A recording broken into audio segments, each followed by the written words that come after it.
यहाँ त केही छैन, यहाँ त खरेडी परेको छ। हेर्नु न कस्तो विडम्बना। यतातिर चाहिँ हाम्रो देशमा तपाईँको त्यत्रो विकराल बाढीको प्रकोपले गर्दा चाहिँ अस्तव्यस्त भएको छ, धेरै मान्छेहरू मर्या छ। यहाँ खरेडी परेको छ क्या, हामी मौतरीमा छौँ। त्यही त तपाईँ त्यहाँबाट निर्वाचित सामने योभन्दा अगाडि पनि निर्वाचित हुनुभएको थियो, त्यहाँको अवस्था पहिलाबाट नै त्यस्तै थियो कि अब यसलाई अचानक आएको भन्ने हो कि त्यहाँको जमिन नै त्यस्तै थियो कि कतिपयले त चीन सरकारले शान्ति भन्नु पर्यो न, वर्षा छैन केही छ, यो मतलब कसरी आएको त्यसलाई चाहिँ राम्रो गरी पत्ता लगाउनु पर्छ सरकारले। अब के हो भनेर विभिन्न किसिमको आशावादी गरिराखेको छ।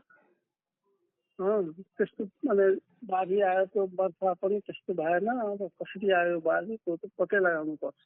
अब जस्तो सत्तारूढ दलका सभापति रवि लामिछानेले भर्खरै मात्रै सर्वदलीय बैठक पनि बोलाउनु भएको थियो, त्यो काठमाडौँमा बोलाइएको बैठक हो।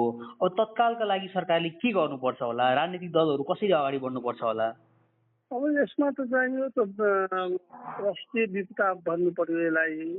यसमा सबै पार्टीले चाहिँ पार्टीभन्दा माथि उठेर यसलाई चाहिँ माने देशको ठुलो समस्याको रूपमा लिनुपर्छ र सबै चाहिँ मिलेर चाहिँ यसलाई सामना गर्नुपर्छ र सक्दो हरेक आफ्नो ठाउँबाट परिवारलाई कसरी क्षतिपूर्ति दिन सकिन्छ त्यो किसिमले जानुपर्छ। जस्तो अहिले रसुवामा कति जति क्षति भएको छ भनेर भन्न सक्ने अवस्था छ?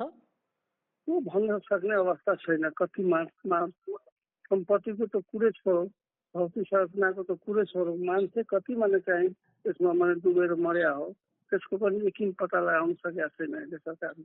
जस्तो त्यहाँ त्यो गाउँ नै बगायो भन्ने खालको समाचार पनि आएका छन् नि। गाउँ मात्र होइन, बजारहरू माने चाहिँ राम्रो बने भएको ठाउँ चाहिँ खाना बस्तीहरू बगाएर लगेको छ, अहिले केही छैन त्यहाँ। अब जस्तो यस्तो यो सङ्कटको बेलामा कतिपयले त यसलाई दुरुपयोग पनि गर्न सक्छन्, त्यसमाथि सरकार कसरी सचेत हुनुपर्छ होला?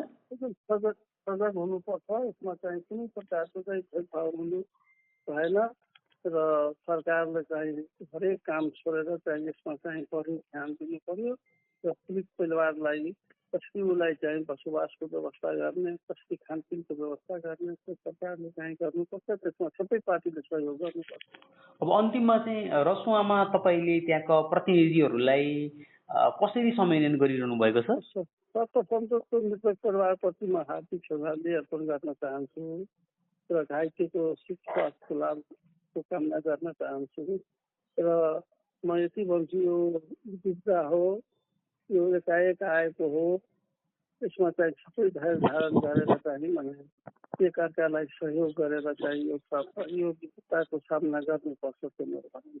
कर्पोरेट भनेकै कर्पोरेट खबर।